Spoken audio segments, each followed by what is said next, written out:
Hello, good evening, everybody, and welcome to Follow Everton, your source for all Everton content. And we're celebrating tonight because Everton have beaten Brentford 4-1 at Goodison Park. The first win since the first time, actually, that Everton went ahead in a game since October, and the biggest victory of any Everton manager in their first game. So I'm going to come to, I've got Basil Allerton Blue on Twitter and Park and Goodison, Mr. Mabsy, with me today.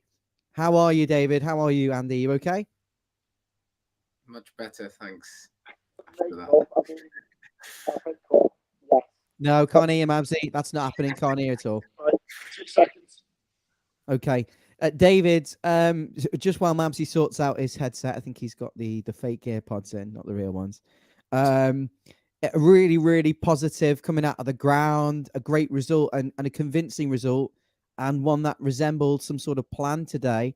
What can we take from this going into the next game, and how are you feeling right now as an Evertonian, having seen Everton really not get anything all season and coming away with a smile on your face? Feels so much better. I mean, it's just good to be watching the game, especially if you think back to sort of 70 minutes in, watching the game without the anxiety and the panic that either we've got to hold on to a lead or be chasing the game, which has been most of the games. We've been 2 goals deficit down and chasing them on edge, to actually feel kind of comfortable that we kind of dominated that game. It's very unusual, but I think everyone's pleased coming out the ground.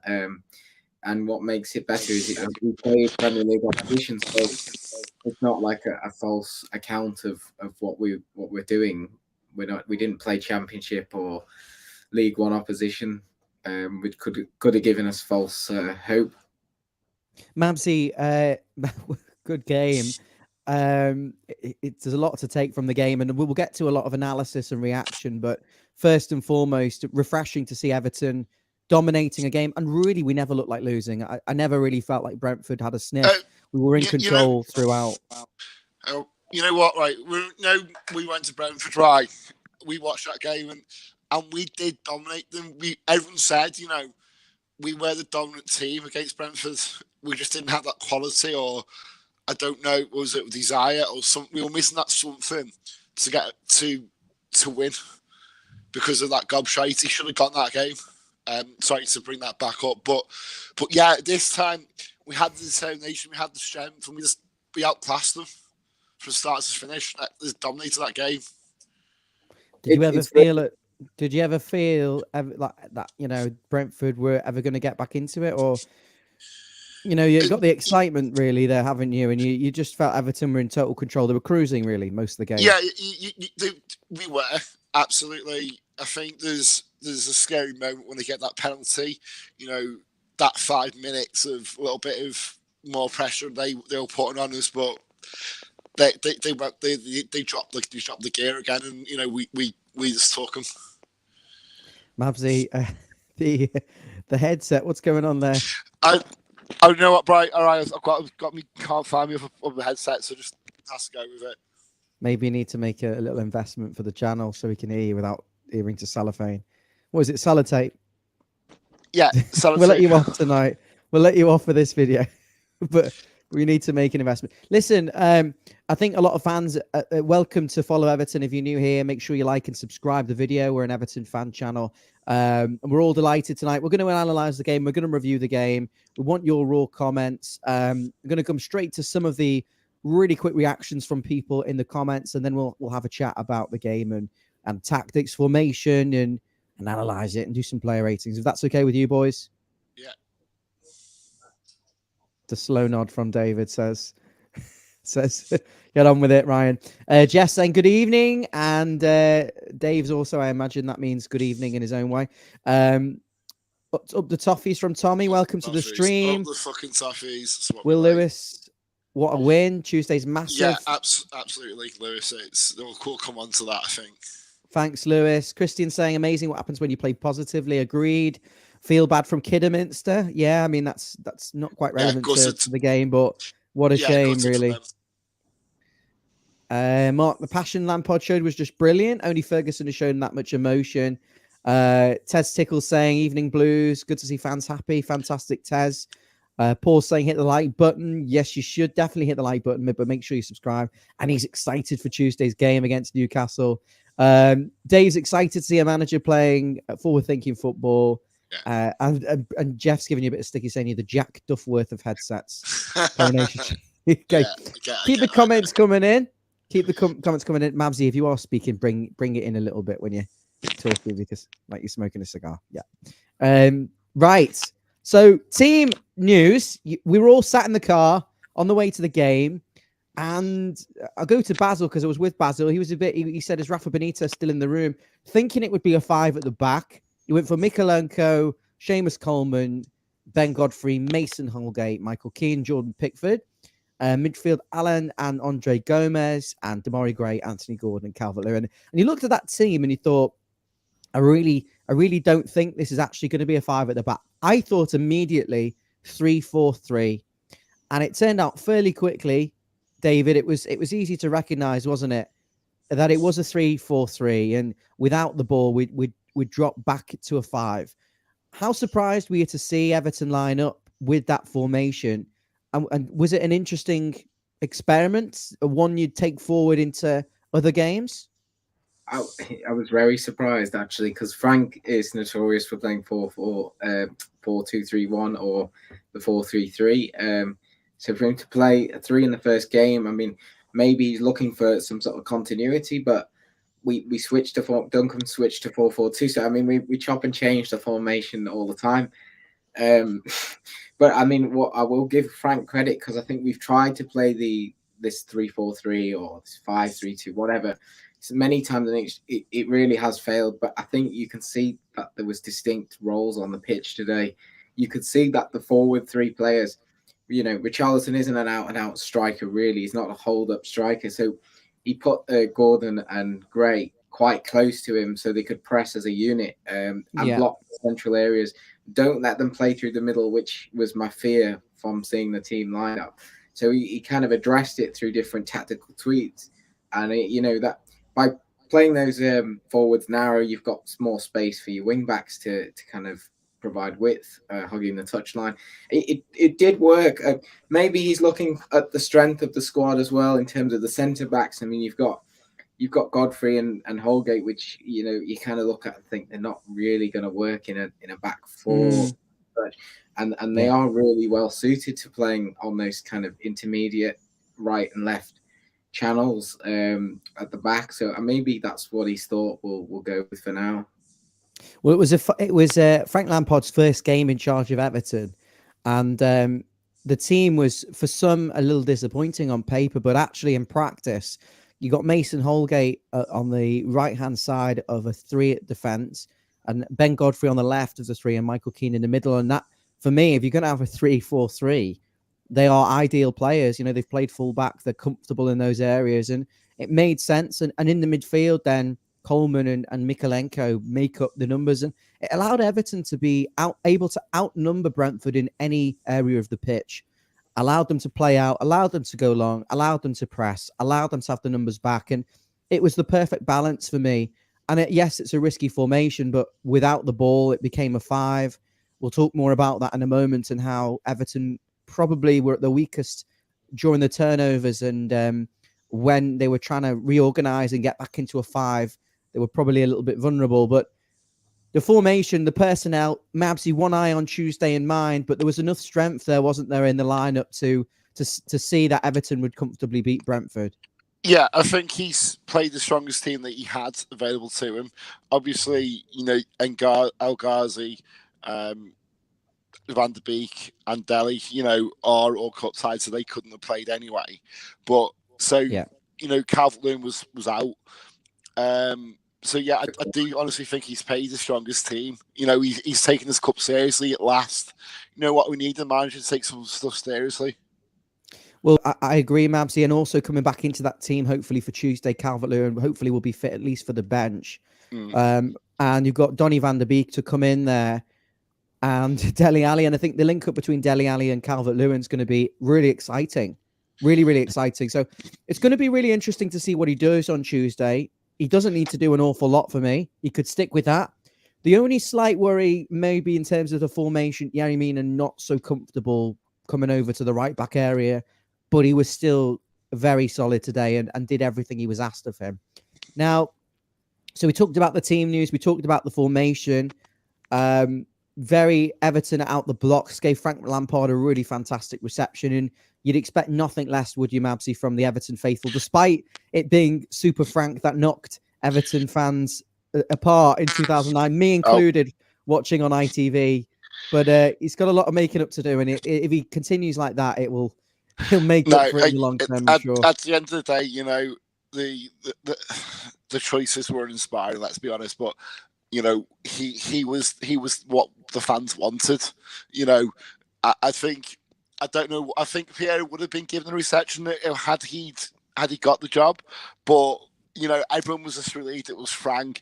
You know, as you can see, the changes he made in a few days is something else. You know, the staffing that he's got in, you know, top draw. You know, he's managed to keep Duncan, which I'm made up about, and he's got, you know, free play of Cashley. Exactly, the best, one of the best left backs in the country. You know, and, second best. Wow, and that's not going to.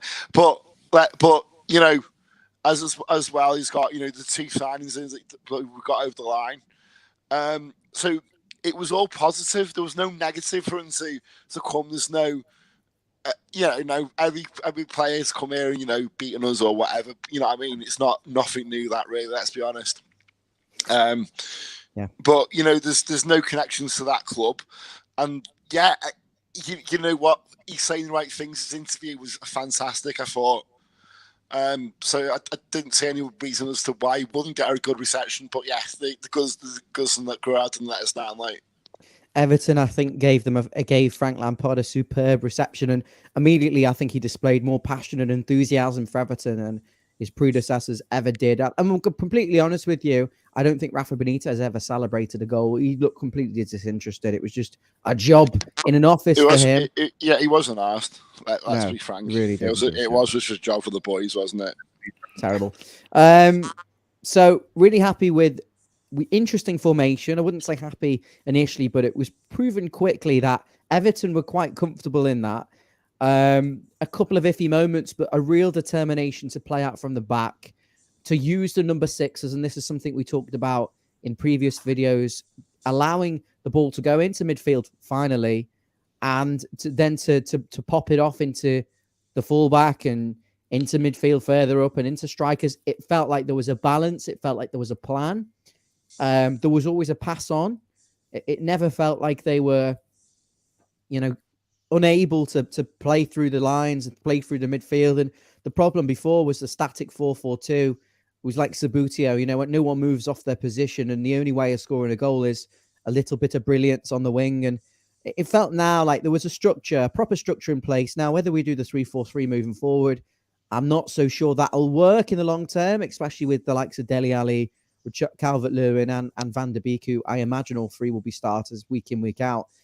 But it's an option there for certain games like this. And I'm sure Frank Lampard knew enough and intended to go with that formation as the way to get the best out of the group today. So there was a nice tempo to the game as well. I felt like a nice tempo. The fans were up for it. They were very positive. We didn't play back to the keeper too much. It was always positive, looking to make things happen. Good movement. The formation allowed us to overload the wings. It also allowed us to stay really solid in the middle. We talked about three strikers very close together, willing to press and hunt in packs. And it has the hallmarkings of a really good Everton team in terms of style of play and positivity and aggression as well.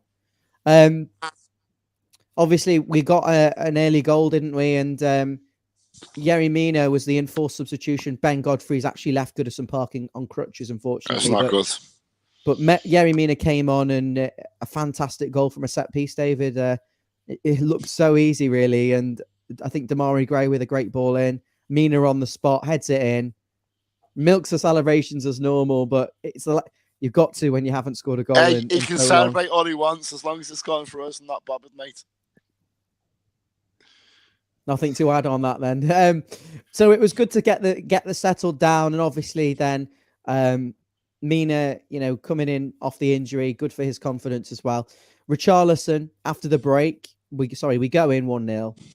There was a few set pieces for Brentford, and I think Everton had a few opportunities where Richarlison a little bit wasteful. The final ball wasn't quite right. The pullback was not quite right. The decision making up front wasn't perfect, but despite not taking the chances and making the most of a lot of situations, we go in 1-0. Brentford didn't do an awful lot. I think Jordan Pickford made a good save to his left hand down at the Gladys Street, but there wasn't an awful lot from Brentford, just the one shot. And they come out, and Everton really looked up for it in the second half, didn't they? They looked really, really up for it, and a goal straight away for Richarlison. I'll bring in Stevie now on this. Richarlison straight in after break, really looked up for it and finishes brilliantly, doesn't he? A great through ball around the goalie and kind of like an open goal, but great finish, great composure, and it's what you'd come to expect from the Brazilian forward.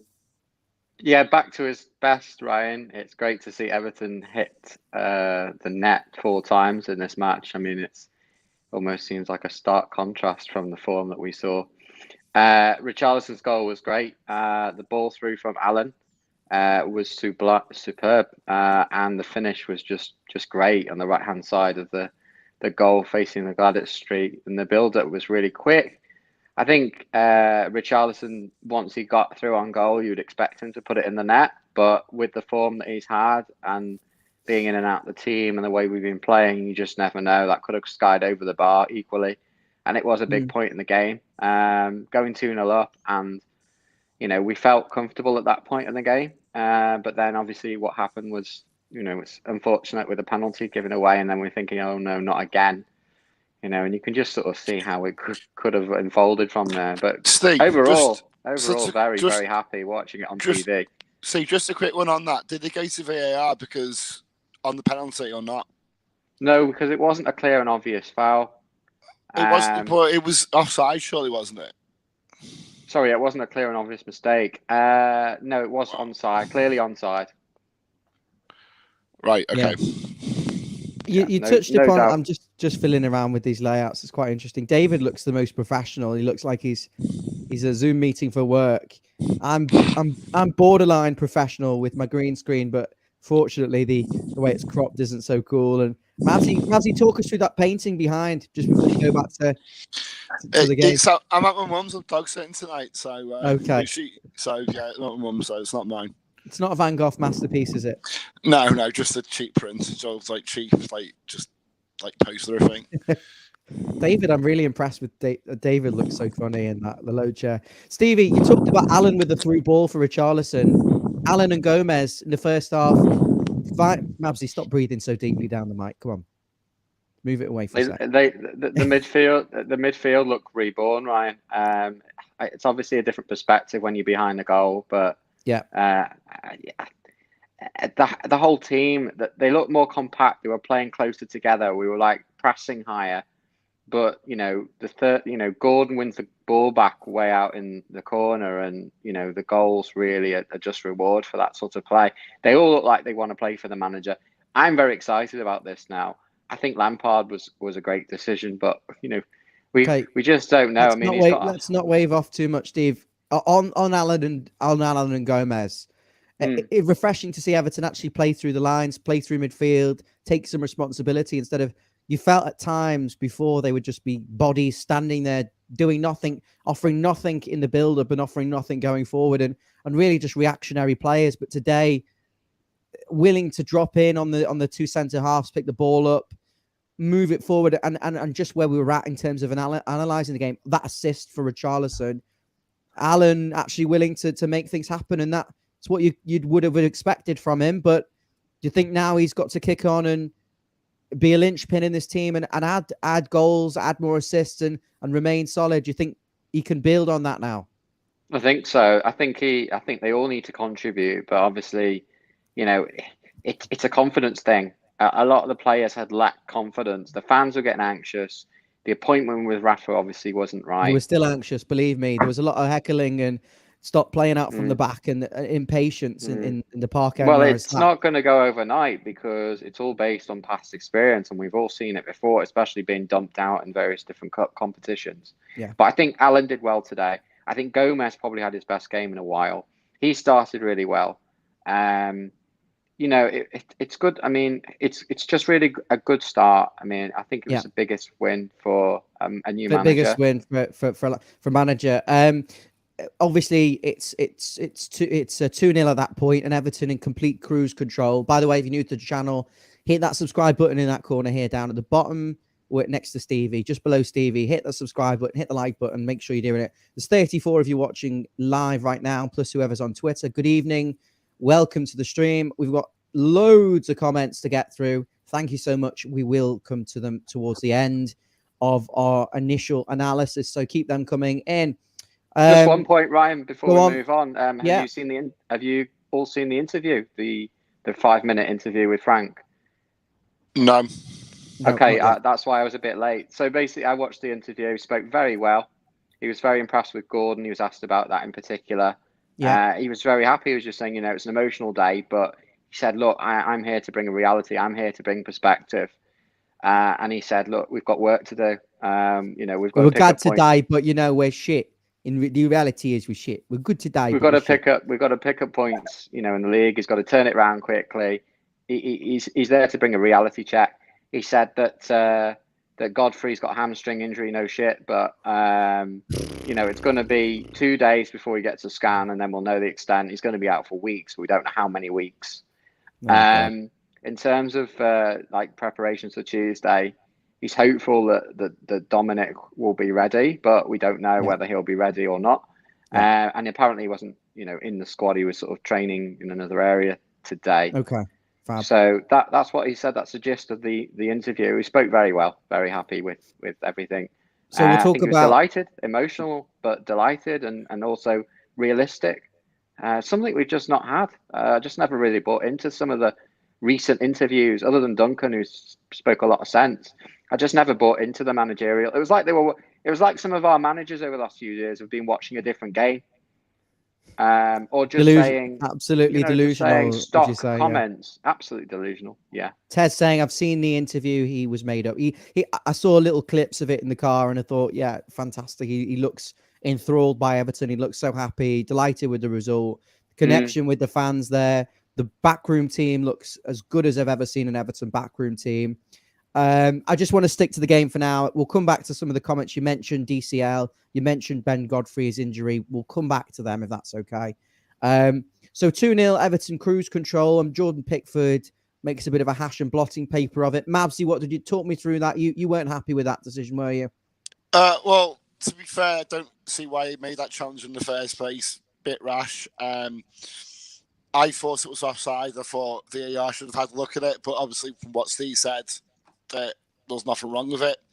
Yeah. So clear foul, Stevie? It was just a question of how much contact was made. If that was an Everton player and he didn't get a penalty, I'd be livid. Yeah. Okay. And the thing is, we can say that now. We won 4-1. We're through to the cup. Goals don't matter. Clean sheet's great, but come on. Before the game, if you'd said that Pickford was going to make a howler like that, you would say. But I think it's a Pickford mistake. I think it's a sort of mistake you see a lot from keepers. Look, if he doesn't come out, you say that's bad goalkeeping. But as soon as he comes out, you know where it's gonna. You know it's going to be a spot kick. It's a Tim Howard. David, we've seen it so many times with past Everton keepers. That not a huge surprise. But of course, it could have meant a turning point if Brentford got their game together at that point. 2-1. That would have been a huge turning point. Thanks, Stevie. I think it was a little bit nerve. And thanks to our new subscriber, up to 849. We need one more. Go on, let's get up to 850. I know there's 40 of you watching on YouTube at the moment. Go on, hit that subscribe button for us. David, I think, top left, Basil. He's saying, it was Tim Howard-esque. He had reminiscence of Howard rushing out and missing and getting nowhere near it. And I think as soon as, the penalty's there, you're thinking, oh, God, this is Everton back again. It's going to be 2-1. Then under the cosh, we're going to get battered and we'll be lucky to get a result. But, Pickford, should have predicted where it was going. I felt that the position of Tony meant that very short run up meant it could only go one way or down the middle. But look, it's 2-1 at that point.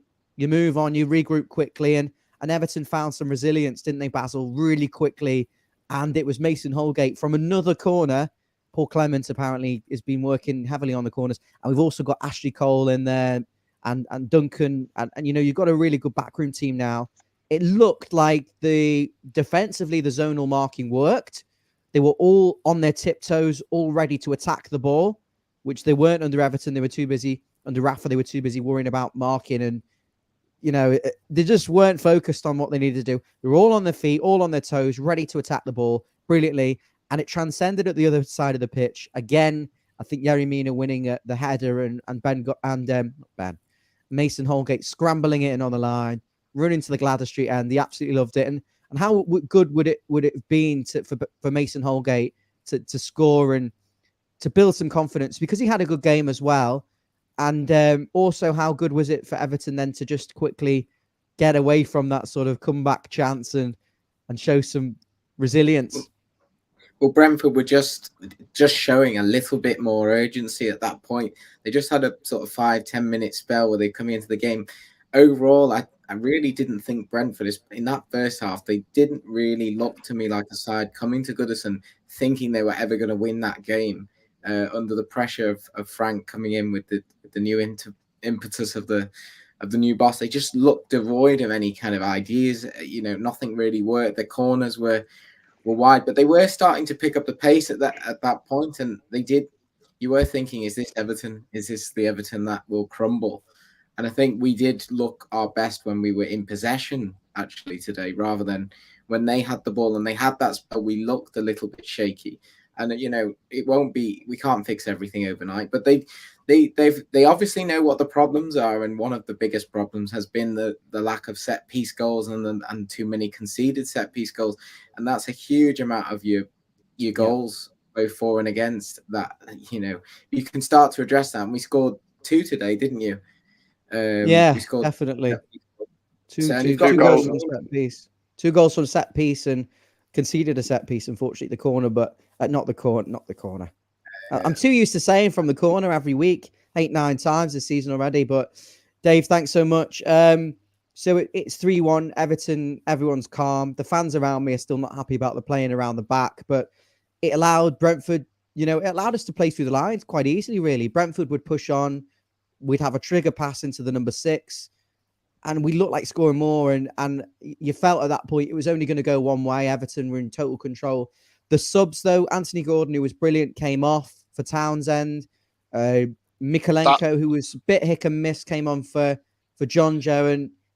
And really the game fizzled out, but Everton very firmly in control, looking like they were going to score. I'll tell you what, though, I think Frank Lampard was right to bring off Richarlison and Gordon to give them the standing ovations that they so rightly deserved. And, Mikolenko got one too, and I thought that was boss as well, to be honest.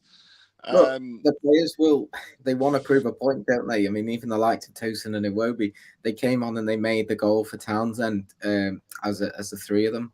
They all contributed in that 4th goal. So, he's getting a tune out of players in the squad. I mean, let's see how it continues. But he's positive. It was a very nice 4th goal, actually. A nice flick from Iwobi, the sort of thing we haven't really seen much of. Ball comes in from the corner, Iwobi flicks it back, and you back Townsend from there. He's got such a good strike, puts it obviously to the keeper's left in front of the Gladys Street. But obviously it's easier doing that at 3-1, doing that sort of move. And it's all confidence. I think from now, if they can put some runs together, the squad, the senior players are good enough. They need to stand up to, what's needed. There's good young players coming through. They're not quite ready with the exception of Gordon. And I think that the backroom staff they've got more backroom staff than hot dinners. I mean, I don't know who's doing what. It's quite normal though, actually. I looked around at some of the backroom teams at Arsenal, for example, and they got a large number of people in there. And I think maybe Everton actually were a bit underprepared. I think that the beauty now, and thanks for giving us the insight on the 4th goal, is that we've got enough people to be able to, I've completely lost my trail of thought. Got enough people to try and get the best out of these players and to dedicate more time I like the fact we've got some English people on there who can give very clear instructions. And we've also got Ashley Cole, Duncan, I don't know if Steve, if you saw my video the other day, I talked about the backroom team, and you've got Chris Jones. These people have been at Chelsea 15 years, they've won everything. These are the creme de la creme of backroom team. Paul Clement, Ancelotti's assistant manager at 4 different clubs. You can't argue with the credentials about these. And I think now you've got Lampard, clear instructions, clear way of playing. It's the Everton way, pressing, aggressive, playing through the lines. There's going to be active with crossing and shooting, and it looks really promising. The squad depth seems to be there in wide areas, as Rafa would have said. And in the midfield, I think we've got enough options. We probably need another centre half. We probably need another left back. I think it's risky to have one. We probably need a deep lying defensive midfielder, but it seems to be, I'm not trying to overreact, but it's a decent, I wouldn't say decent, it's better than decent. It's very exciting actually at the moment. I think we'll be comfortably away from relegation. I think we've got enough. We'll have well enough. We've got a squad full of international players. Let's not forget, this squad's going to take, a few windows to shape it how Lampard wants. It's not going to happen next window. But, yeah, I think we've got enough quality there. And now the players want to play. No, they will. And they will fight for this club now, which I don't think they wanted to under Rafa, unfortunately. Well, no one was happy under Rafa. Guys, just a little nod down at the bottom. Make sure you subscribe. If you're already subscribed, what you can do to help us is like the video on YouTube or Facebook or wherever you're watching. If you're watching on Twitter, I can't see if you're watching. I can't read your comments, unfortunately, since Periscope was discontinued about 4 or 5 months ago. I've got no way of seeing what you're saying. I know people do watch on there. If you watch on there and you like the videos, come over to YouTube, search for Follow Everton, hit the subscribe button, turn notifications on. If you're already subscribed, please hit the like button. We've been hard at work on this channel. I think I've done 100 odd videos myself. We're up to 851 subscribers. So thanks. We hit 850 on this stream. Let's get a few more. I think we'll hit 1,000 before the end of the season, and that'll be absolutely brilliant. So make sure you subscribe. Now, let's go to the comments. We've looked at the game. Is there anything else you guys want to say in particular about the performance of any individuals or anything you want to touch on before we go to the comments? I just think now I think we've hit on it, to be fair. So let's go to the comments. Okay. We're going to be talking about how we move forward after the comments in terms of personnel and formation and stuff like that. Absolutely. We'll touch on what Stevie said, the injury to Ben Godfrey, and also team news for Newcastle. But just in fairness to everyone who's got a question and wants to interact, I think it's good to get them involved. As always, thank you so much for sharing your Saturday night with us. I'm sure there's other things you could be doing. Strictly Come Dancing, I'm a Celeb, those sorts of things. Is Bruce Forsyth still on the team? No, he's not alive anymore. But I'm sure there's some things you could be doing. To see you night. Are you going to do some Joe Pasquale? He's a regular on Saturday night. Joe Pasquale is part of the thing. It could be a danger that we go to Newcastle thinking we're just going to win. But I think there's every chance that I could get on your nerves if I keep talking about that. Can we get John Motson? What does Motty think of the performance? Motty here, and Everton winning 4-1. First time since the Spurs match, which was very epic. And, Everton statistically have gone the longest time without winning a trophy. 1995, when Paul Rideout scored the winner. My compatriot Barry Davis was a commentator that day. Love it. Right, let's get me onto the comments now. I sit and listen to them all day. There's a guy who does a Bill Kenwright impression. Oh, my God. He's a hysterical guy. Steve Brown on Twitter. Steve Brown, yeah. What a wind-up merchant, but absolutely fantastic. There's so many comments. Thank you so much. Just a point on the Twitter thing. We might be able to get an iPad out so we can get the Twitter, these comments coming through while people transition over. So one of us can read out the Twitter comments as well. Paul's saying hit the like button. Willie Moyes is saying good evening, guys. Onwards and upwards. Thanks, Willie. I appreciate that. Yeah. I've got Nathan Dent saying a good rebound for the new manager. I mean, it's a fair point. You are going to get a rebound. You are going to get a new manager bounce, I think. But it did look like a good performance. I'll be honest, Nathan. I think it was a lot more than that. Attitude has to remain the baseline moving forward. Tactically great to see us have a go and to see a team enjoying football again. Dave saying Alan was superb. That's what Steve touched on before. That's absolutely spot on. And Christian Boyce, hi Christian, is saying Gomez's best game since the injury. I think few would disagree. Margaret saying John Joe love him. We've got a question from Mabsy. He's saying, why are you buying your headphones from cash converters? No, to be fair, these are just a backup pair. I don't know, my AirPods aren't working. My AirPod Pros are at mine, and I can't find the other headset. So yeah, I'm like a backup of a backup. Curry's Always tomorrow, have a Mabsy. backup. Always have a backup. Always have a backup. Curry's tomorrow, Mabsy, for a new headset. These are a backup of a backup, though.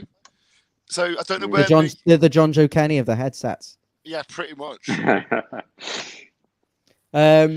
Paul's saying he'd like to see Patterson instead of Coleman. Yeah, do you think it was a bit early for him? Maybe he's not quite fully fit. I don't know. Don't think so. We played for the under-23s of a night. I mean, as I say, I was surprised to actually see Coleman. I think it would have been a good game to bring him in, personally. I'm not Lampard, though. I'm not going to criticise him, but I think it's hard when Coleman's the captain. That's a problem. I think that what he wanted to do was have his instructions carried out, and the person to trust that would take to the pitch would be Coleman, to make sure that it was carried out on the pitch. And Patterson is just a bit too young to sort of. Well, if you're good enough, you play, Stephen. If you're good enough, I think at the end of the day, if you're good enough for the bench, you're good enough for the pitch. You know what I mean? Maybe he doesn't want to drop Coleman at the right time. He's going to have to make one of the centre backs a captain. You just don't know what's in his mind. Sorry, I've just seen this on Twitter. I've just got to laugh. 2 days working under Ashley Cole, and he said Mason Holgate into a prime Maldini. Sorry, but it must be inspiring. Must be inspiring for the midfield in particular to work under Frank Lampard. It's interesting that the midfield was so much better today than we've seen all season, really. Yeah, 100%. With the exception maybe for the first couple of games, it was superb. And if you're working, he's not Ronaldo, but Frank Lampard's one of the best Premier League midfielders, no doubt. The most goals from midfield of any midfielder. David, what were you going to say? Sorry. Coleman, you look at face value of the squad. You've got Coleman, you've got Patterson, you've got Kenny. Obviously, we don't really know how good Patterson is, and we won't know until he's thrown into some games. But on that face value, Coleman is surely our best right back, and he's proved over the years how good he can be. And, they look at it in training, don't they, over the week, and they see how good each of the three of them play, and they make a decision based on that. And he hasn't played for 2 weeks, so I can understand why he plays today. But it's looking on Tuesday and thinking, well, does he play 2 games in a week? And I would say probably not. So when's the best? It's using the right players in the right time, in the right moments. We'll come to Tuesday in a moment, David, and talk about the injury. Just before that, we'll quickly fly through the comments and get feedback from you guys, if any are directed. Have you got anything to say? Early days for Lampard, but a good start, especially with it being against a fellow Premier League side. Also good to see you, Basil. That's from Jordan Spratt. Oh, hi, Jordan. Yeah, it's good to see you on the channel. Dave Weston, friend of the show, he watches every single stream. Maybe that's all the team needed, was to be given the go-ahead to play forward and express themselves instead of knocking the ball about in our half. Exactly. That's it. Digne was the whole point, was he wasn't allowed to go forward, was he? And that's why he was getting frustrated with that gobshite. Love it now. Exactly. The width comes from the fullback. And I think you'll see all the strikers with free rolls and being able to stay central and get in the box. Kathy, good evening, Kathy. Hit that like button for us. And if you haven't already, you have already hit the like button. Thanks, Kathy. Saying Frank's passion on the sideline is enough for me. What we need, I think Everton need to see a manager who cares. So I completely agree with you on that. and we're in the next round. Steve Ellie, who's a regular guest on the show, fantastic Evertonian, absolute legend, says we've got our Everton back. Good evening, Steve. Hope you're well. Yes, we really have got Everton back, and that's the best thing we can take from tonight. You know, we've got our club back. End of. Let's not get ahead of ourselves. No, come on. Rafa did celebrate a goal, the Norwich second goal. Yeah, maybe. Did, the little bastard. I suppose. Because he thought, Dave, you know what? You know why he celebrated that goal? Because he knew he was going to get a fat payoff. Honestly, I bet he'd have had Rondon starting today. He couldn't even get on the bench. Yeah, he wasn't on the...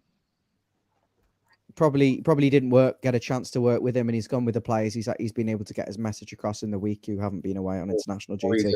Using the fans, isn't he? Rob saying good evening, everyone. That's more like the Everton I love. Super Frankie Lampard. Thanks, Rob. Steve Ellie's also saying every player looked hungry, faster, and wanting the ball. It was like a team of Yakubus. Everyone. Do you think they've had a bollocking? Do you think they've had some reality checks over the past few weeks? Which started with Duncan. I think they will have had. I think they will have had some home truths, and then I think they would have had some really positive messages that they've all bought into and that have been easy to get along with. We were talking about Ben Godfrey's injury being a blow. While we're on this, if Godfrey's out for a while, you know, you think maybe the 3-4-3 isn't the way forward potentially, but it's a big blow, isn't it? Because he would have been the fit. It's a blow. Alongside Mina.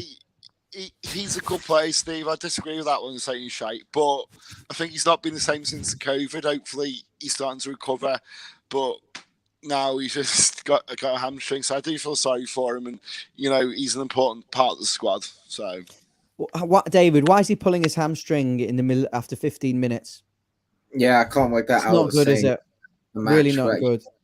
That to me is something, you know, in preparation for the game, because he's, you know, it's a muscular thing, and how's he done that so quickly into the game? He can't have stretched, he can't have warmed up properly. That's the only thing I can think of. Unbelievable. And a chance for Jared Branthwaite, Stevie, moving forward, maybe to come in and show what he can do. I think so. If he keeps the same formation on Tuesday, you would think that it's going to maybe make a couple of changes. And he was warming up. Obviously, Mina came on and did very well.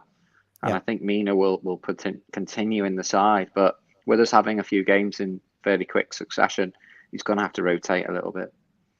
Paul saying Anthony Gordon was man of the match. I think a few would agree with you. I think we've had a few shouts for Damari Gray. Who was your man of the match? Let us know in the comments. And also let us know, what would you do for Tuesday's game? Would you mix things up? Would you change your formation? Would you start Dele Alli? Would you start Van der Beek? What would you do? Let us know in the comments. Chanel, I know it says channel, but I'm calling you Chanel. Everyone wanted that win and looked in the comfort zone. Thank you very much. Make sure you're hitting that subscribe button. Toothy offside, saying definitely onside. Dave said he's getting horny because of the photo behind you, the one you've had to cover up. You've deliberately moved it. I think you might have saw that comment and said, can you show us the picture again? For God's sakes, it's just there. Tess wants to know whether this picture's from Cash Converters. Why is she obsessed with Cash Converters? I love it. Gomez played one of the best games he's had in a long time. That's from Chanel. I agree.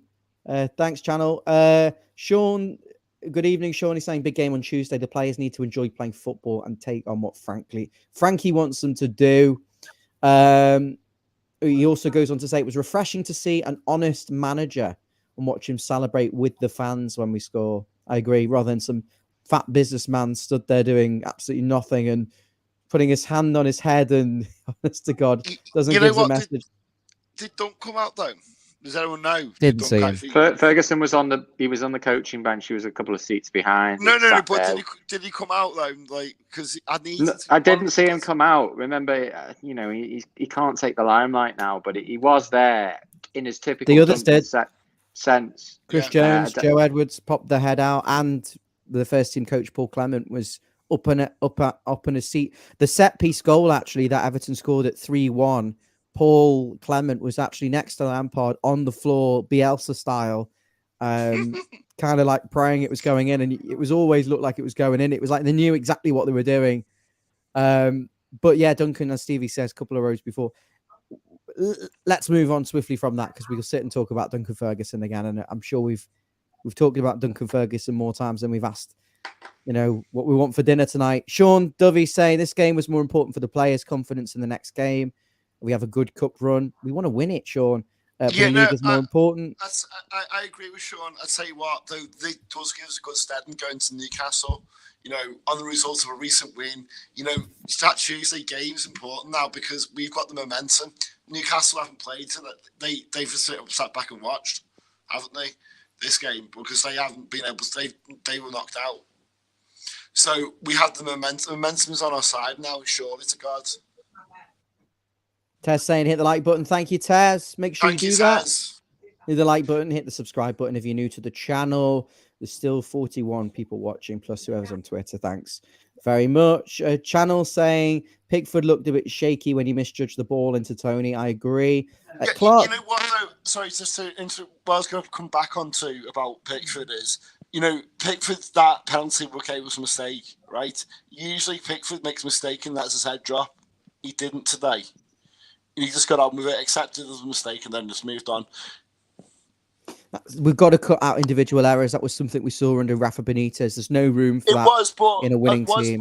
It was, but I'm trying to say, though, if he made a mistake, his head dropped, and it didn't drop today. That's what I'm saying. Clark saying Yank here. Good afternoon, good morning, wherever you are in America, or if you're in the UK.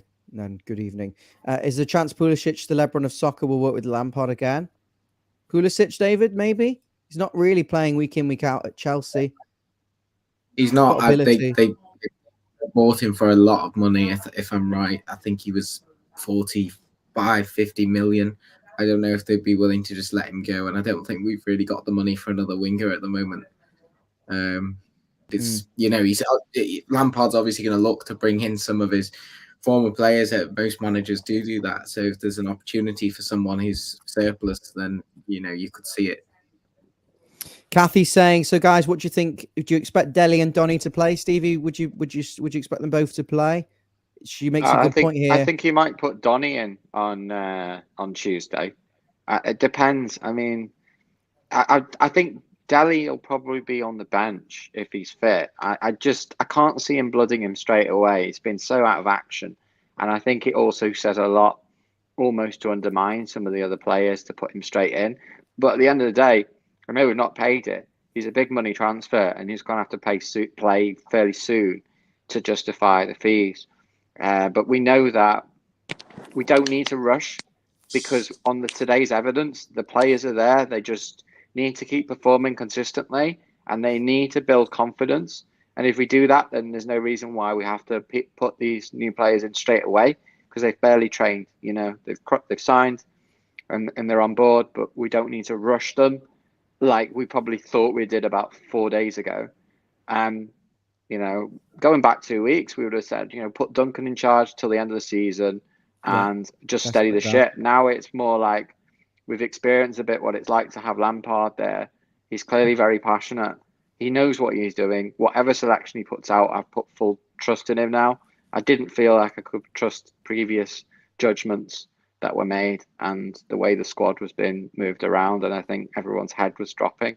So I think whoever plays Tuesday, they'll do well because they'll be surrounded by players full of confidence from today. But I don't think Donny and Dele need to go straight into the lineup. But I do expect Donny to go into the lineup just because he's a really very talented player on loan till the end of the season. And I think we need to rotate the squad a little bit for the match. So probably there will be 2 or 3 changes. And I think Donny will be one of them that comes in. Thanks, Steve. Charlie's having his input. He's literally sat right next to. He's been hanging on every word, everything everyone said with his blue Everton collar. Absolutely fascinated by everything. Did that because Clark says that cat's very funny. Thanks, Clark. Stevie, thank you so much for joining. Are you sticking with us for the final 5 minutes? Yeah, I've just got the AirPods are just dying, so I've got my spare pair here that I'm going to switch over to. Don't worry. Yeah, you need about 2 or 3 pairs of headphones. Holgate looked decent in training. That's from Kathy. Seamus, the best right back for us this game, was spot on. David B is saying formation, etc. look good. Thanks, David. Make sure you subscribe. Nate Abby's dad. Okay, who's Abby? Gomez, man of the match. Thank you. I think a few would disagree. You would disagree with you on that one. I think he was absolutely outstanding. Toothy saying, anyone know the extent of Cahill's involvement with the new manager search? I think he was personally advising Farhad and Shirian. Is he still coming on board? Yeah, he's going to be a technical assistant in the sports department. What does a technical assistant do? No, I think it'll be like just below the director of football, but working alongside a director of football. So like a technical director sort of thing. Yeah, it sounded like they already had the structure in place, what they were going to do. They knew what they were going to do, the structure-wise, based on Denise Baxendale's program notes. She said that Frank was the clear choice in management. Well, she would, she was going to back him, but he wasn't though, because Pierre was the clear choice. Quite literally, was the choice. That's why I made that comment, because I do feel like it might not have been as far out there as we think. I think it was a lot closer. Deborah Hodgson's just subscribed. 853. Thank you, Deborah. You know what it is, right? It's the cat coming across the screen and my headphones. You don't get this on Toffee TV, I tell you. What, your hysterical painting? The rawness of it. Yeah, the rawness. My epic headphone failure. David looks like he's just about to lie. I went completely bananas when that second goal went in. Oh God! The humor's great. The humor's just great. done that. That's exactly what you need. Is it? Is it though? Yeah, it's got to be. Isn't it the rawness that makes these sorts of viral videos? Cats and dogs are the most shared things on Facebook. I think people find it quite funny that he keeps walking back and forward across the screen, across the computer keyboard, and just sits next to it and hangs on every word. I think people find they just love animals, don't they? I love the shaky videos outside Goodison with no reception, where you can barely get through. I don't. And then the exit in the car park. It's just the genuineness. The commitment. I've got such commitment. I'm desperate for 1,000 subs. Come on, subscribe. If you're new, we want 1,000 subs. We remind us what 1,000 subs does. The algorithm in which you're ranked for videos will make a massive difference in terms of where we show up when people search for videos. And I think once you hit that, you can accelerate really quickly. I think it's always getting that first 1,000 subscribers is extremely difficult, and it takes on average 22 months. If we do it by the end of March, we will have done it within 12 months. So we'd have done really well. Yours truly here.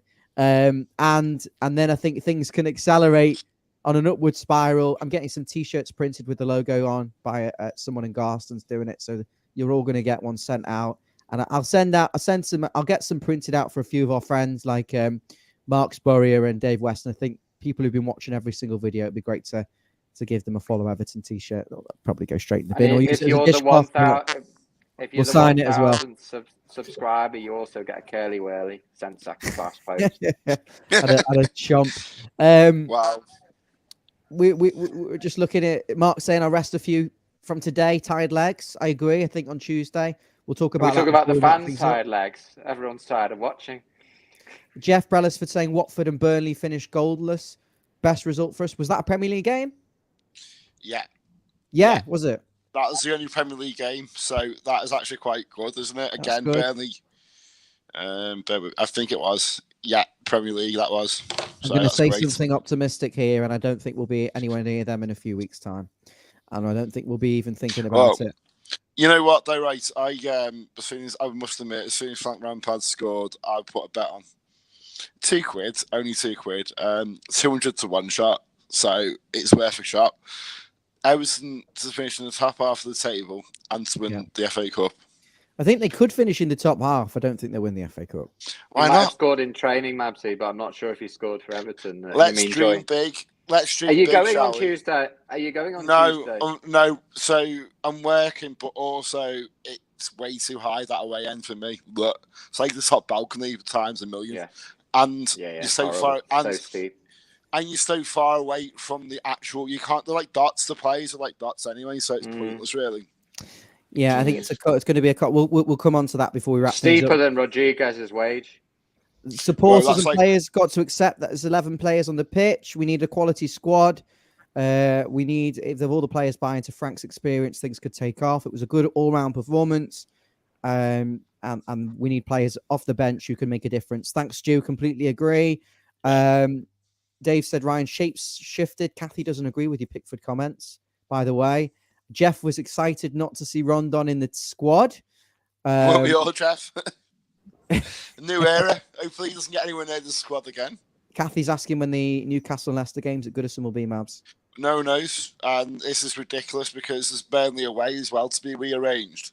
And there's just nothing's been announced. And it's getting frustrating because, people need to sort stuff out. I'm scared to commit to anything with the way they go on. Just finally, before we talk about Newcastle, what's your opinions on the amount of people Frank has in the backroom team? Because it can't be, more experience. He's brought winners in. That's what we need. And With experience. Yeah. Who've won things and done things and know what they're talking about. Charlie, thank you so much for joining us. And also, I think the players will look up to as well. Superb question, Charlie. I think it's positive and I'm really happy with the backroom team.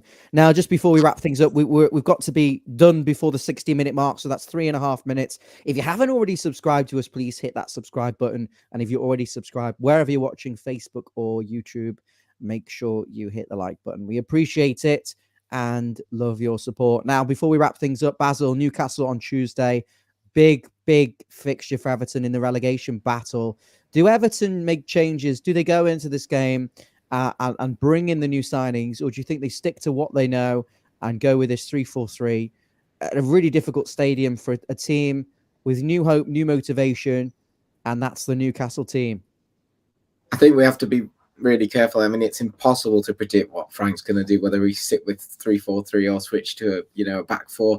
We have got the injury to Godfrey that probably will be considered whether he would have still played the back three.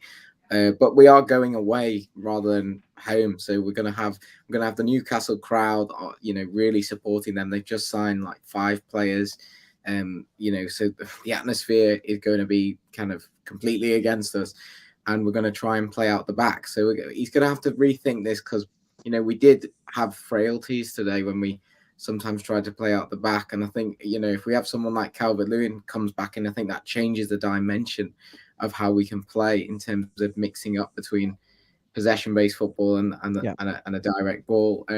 So we'll just have to see really how the squad's at. But no, I wouldn't throw Dele and Donny in at once. I'd probably play one of them and put the other one on the bench.